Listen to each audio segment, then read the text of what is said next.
Bienvenue au cœur du crime, un podcast issu des archives d'Europe 1.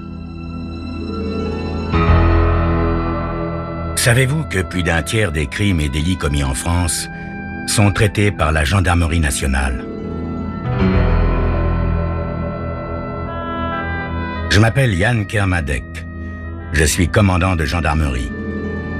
Je dirige une section de recherche dont la mission essentielle est une mission de police judiciaire.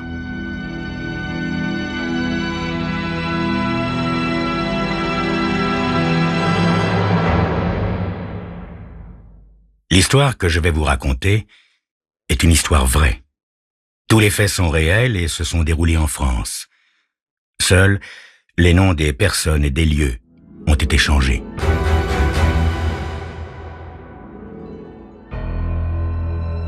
C'est le dimanche 30 septembre, à 10h du matin, que je rencontrai Gaston Lorchet pour la première fois. Et croyez-moi, je ne suis pas près de l'oublier. Ce personnage, haut en couleur, s'était présenté à la gendarmerie et avait déclaré qu'il désirait voir de toute urgence l'officier le plus ancien dans le grade le plus élevé.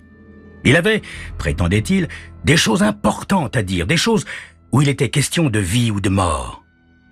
Après bien des hésitations et devant la farouche détermination de Lorchet, l'adjudant Saya me fit prévenir.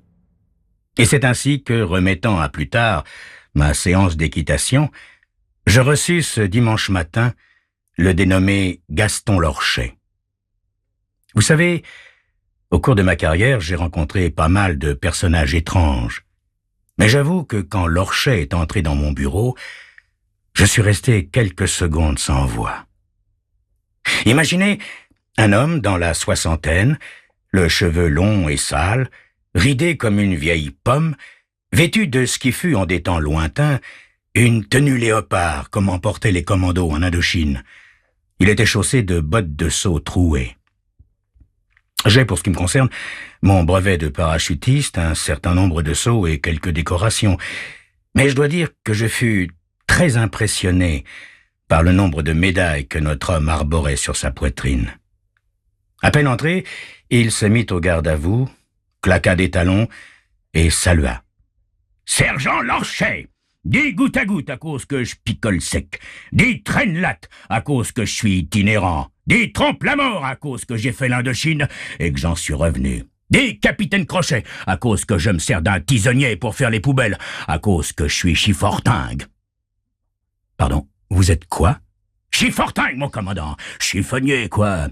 Habits, chiffon, pot de lapin, ferraille à vendre, c'est moi que vous entendez tous les matins dans les rues quand je passe avec ma voiture. Enfin, je veux dire, mon landau, quoi.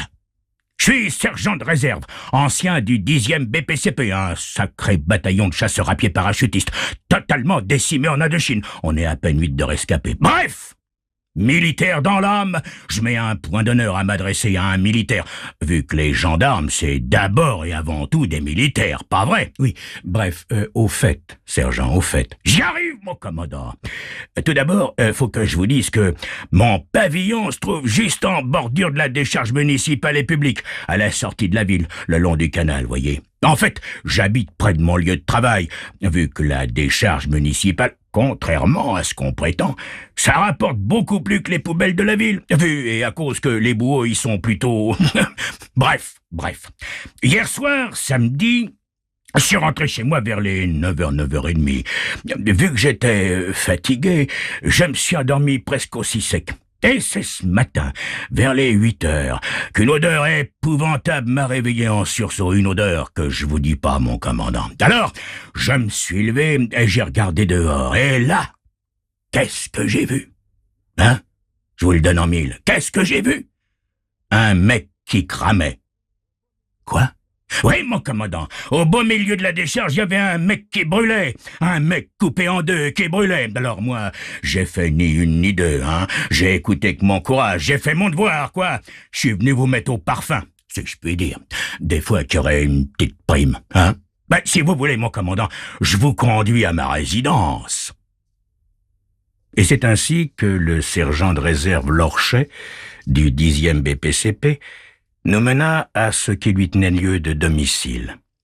En fait, domicile, imaginez coincée entre le canal et la décharge publique, une sorte de cabane, comme en construisent les enfants. Une espèce d'assemblage de cartons, de morceaux de tôle et de branchages, sans porte ni fenêtre, avec alentour une multitude d'objets hétéroclites. Réfrigérateurs rouillés, sommiers défoncés, cuisinières délabrées, et, à une dizaine de mètres de la cabane, le corps d'un homme se consumant. Immédiatement, je fais éteindre les dernières flammes et appeler le médecin légiste et l'ambulance. Et l'enquête commence. Dans l'obscurité la plus totale, tant les faits paraissent irréels. Le cadavre, enfin ce qu'il en reste, repose sur une sorte de housse en matière plastique, en partie déchirée et à demi consumée. Le corps est sectionné en deux parties au niveau du bassin et la tête est séparée du tronc. Le thorax est entièrement vidé. Le cœur, le foie, la rate, tout a disparu. Les membres inférieurs, également brûlés, sont contenus dans un pantalon de grosse toile. Il manque la jambe gauche. À la tête, en partie calcinée, adhèrent encore quelques touffes de cheveux clairs. Aucun indice ne permet d'identifier l'homme dont le décès semble remonter à quelques jours. L'ambulance arrive et j'apprends que le médecin légiste ne sera pas là avant demain lundi. Alors que mes hommes s'apprêtent à déposer les restes à demi consumés dans l'ambulance, j'aperçois, collés au dos de la housse qui enveloppait le corps, deux morceaux de papier. Ce sont en fait deux photographies. En les examinant de plus près, je remarque que l'une des deux photos est complètement effacée et inexploitable. L'autre, en revanche, représente une scène de famille. Un groupe de personnes est attablé, levant le verre joyeusement, mais la silhouette de l'un des convives a été découpée proprement à l'aide de ciseaux. J'ignore bien sûr si cette photographie a un lien quelconque avec le cadavre. Elle pouvait fort bien se trouver là avant que le ou les meurtriers déposent le corps. L'identification des personnages figurant sur cette photo sera difficile, mais à ce stade de l'enquête, c'est tout ce que j'ai comme élément. On verra bien. Dans un premier temps, mes hommes procèdent à une fouille complète de la décharge publique et de ses abords, inspectant minutieusement les berges du canal dans l'espoir de découvrir d'autres indices, des traces du passage des meurtriers ou, peut-être, d'autres photographies. Pendant ce temps, de retour à mon bureau, j'apprends qu'aucune disparition n'a été signalée ces derniers temps. Ce cadavre me paraît de plus en plus difficile à identifier. Je reçois à nouveau Gaston Lorchet. « Sergent Lorchet, vous me dites que vers 21h hier soir, vous étiez chez vous et que vous n'avez rien remarqué d'anormal. »« Affirmatif, mon commandant. » Et que ce matin, vers les 8h, vous avez été réveillé par une odeur insupportable. »« Exact, mon commandant. » « Sergent, vous prétendez n'avoir rien vu, rien entendu entre hier soir 21h et ce matin 8h. Mais enfin, Lorchet, vous ne me ferez jamais croire qu'on a pu déposer un cadavre et y mettre le feu à 10 mètres de chez vous sans que vous n'ayez rien entendu. »« Bah, mon commandant, faut que je vous dise. Hier, c'était le 29 septembre, pas vrai ? Et le 29 septembre, c'est la Saint-Michel, le patron des parachutistes. Alors j'ai fêté ça avec quelques potes, et puis je suis rentré chez moi et j'en ai encore éclusé quelques-unes, n'est-ce pas? Ce qui fait que pendant un certain temps, j'ai pas été très opérationnel, si vous voyez ce que je veux dire, mon commandant. Oui, je voyais très bien ce qu'il voulait dire.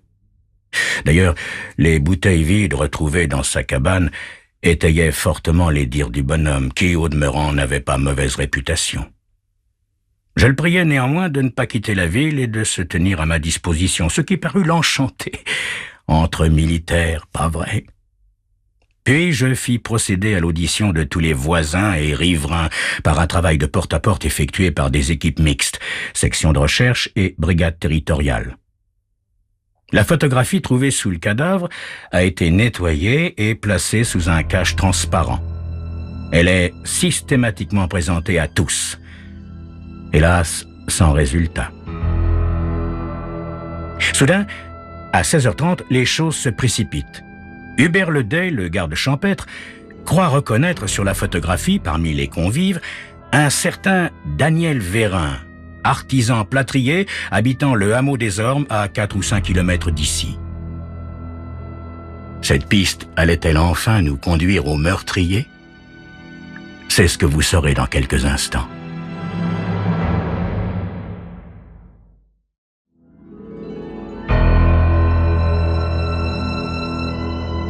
Gaston Lorchet, ancien parachutiste et chiffonnier de son état, a découvert dans une décharge municipale un cadavre en train de se consumer.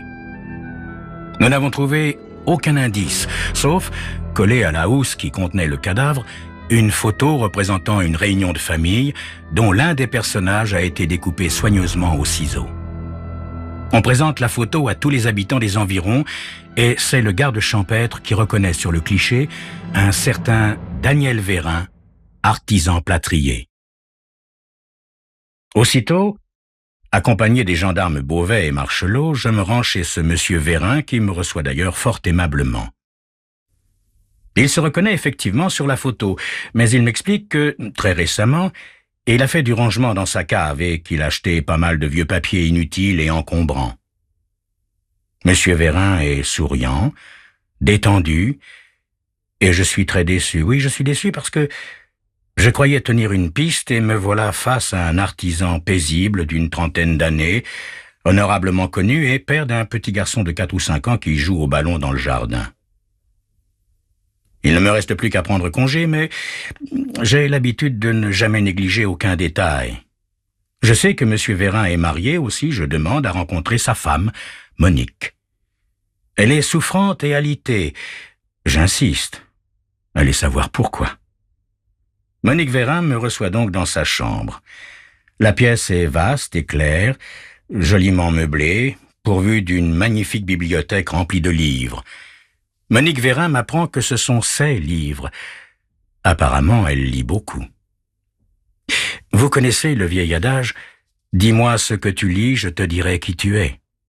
Alors, tout en écoutant les aimables propos de Madame Vérin, je jette un coup d'œil sur les titres des livres.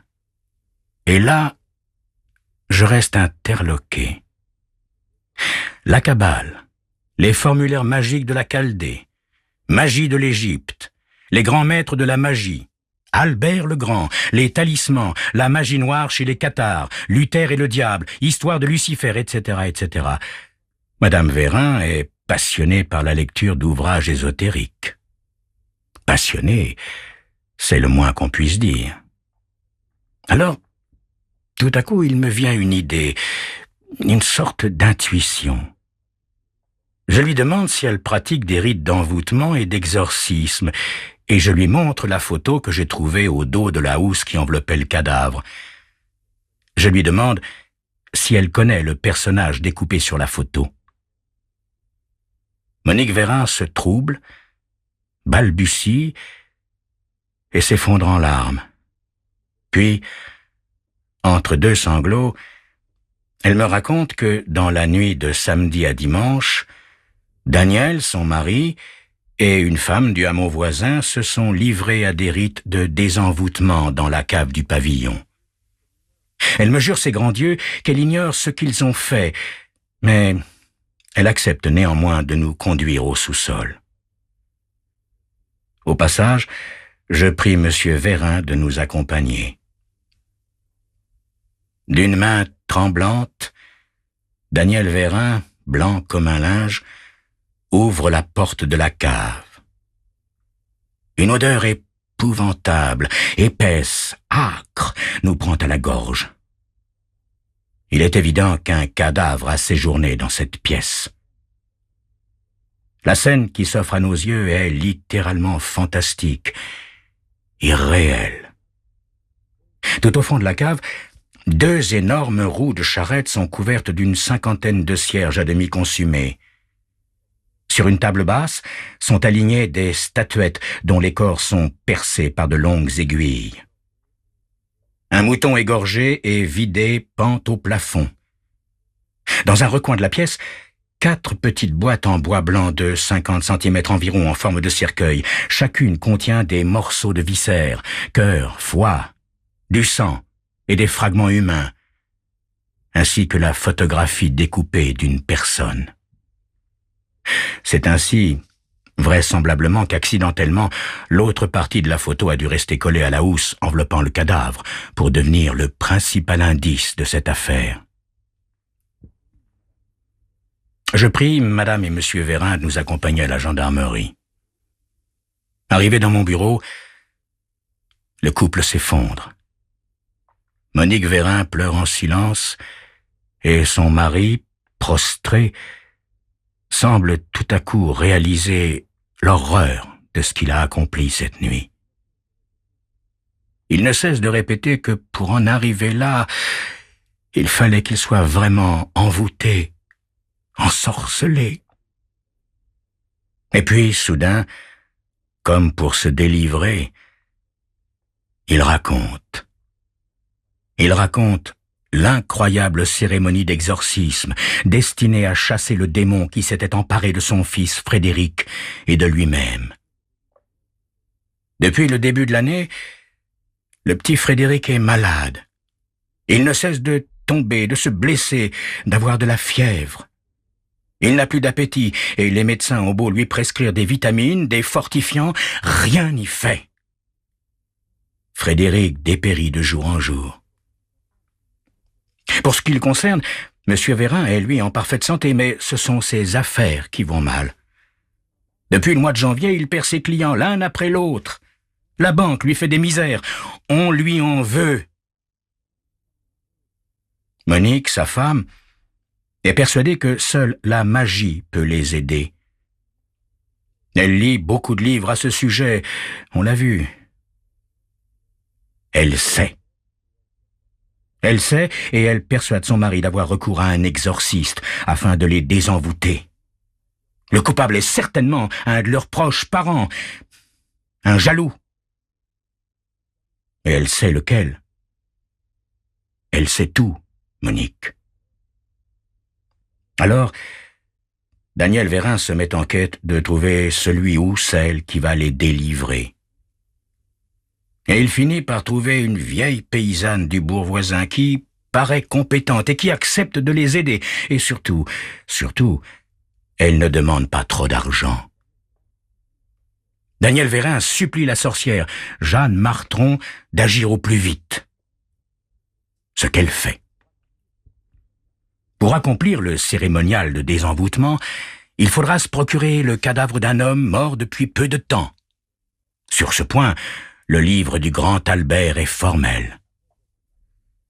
Après être parti en reconnaissance dans les cimetières de la région, le choix se porte sur la tombe d'un ouvrier agricole décédé quelques jours auparavant. On achète une centaine de cierges dans les églises des environs et on se donne rendez-vous le 29 septembre au soir. Vers 21h, Daniel Vérin vient chercher la sorcière, puis ils se rendent tous deux au petit cimetière du Bas-Bréau. La voiture est garée près de l'entrée. Il décèle la pierre tombale et ouvre le cercueil. Puis, dès que les traces de la profanation sont effacées, il charge le corps dans l'auto et, arrivé à la maison, le transporte dans la cave. Mais l'émule de la Brinvilliers se souvient tout à coup que, pour que le rituel soit efficace, il faut recueillir le sang d'un mammifère égorgé. Qu'à cela ne tienne. Daniel et la vieille iront voler un mouton, tâche moins aisée qu'il n'y paraît. Tous les ingrédients étant réunis, la cérémonie peut commencer. La prêtresse égorge le mouton, découpe le cadavre de l'homme auquel elle enlève le cœur, le foie, la rate et dispose le tout dans les 4 petits cercueils qu'elle a apportés. Elle allume les cierges et débite pendant 2 ou 3 heures des formules kabbalistiques. Puis, vers 6 heures du matin, Daniel et la sorcière vont déposer le cadavre, ou ce qu'il en reste, dans la décharge publique. Ils l'arrosent d'essence et y mettent le feu. La vieille a assuré qu'il brûlerait vite et bien.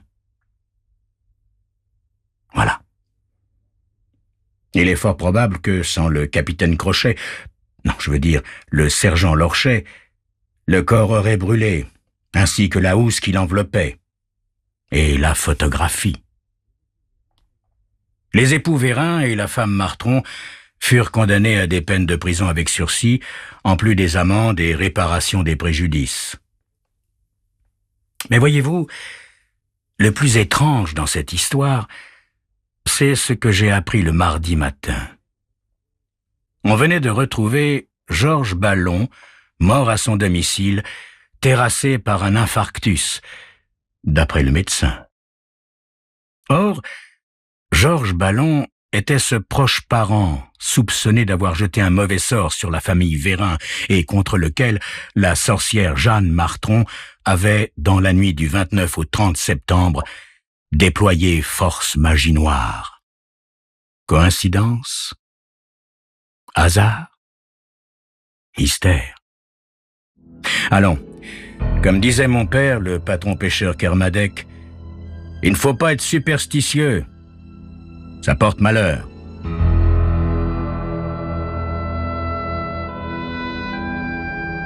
Vous venez d'écouter Au cœur du crime, un podcast issu des archives d'Europe 1. Réalisation Julien Tarot. Production Estelle Lafont.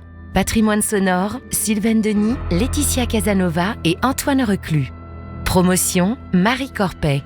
Au cœur du crime est disponible sur le site et l'appli Europe 1. Écoutez aussi l'épisode suivant en vous abonnant gratuitement sur votre plateforme d'écoute.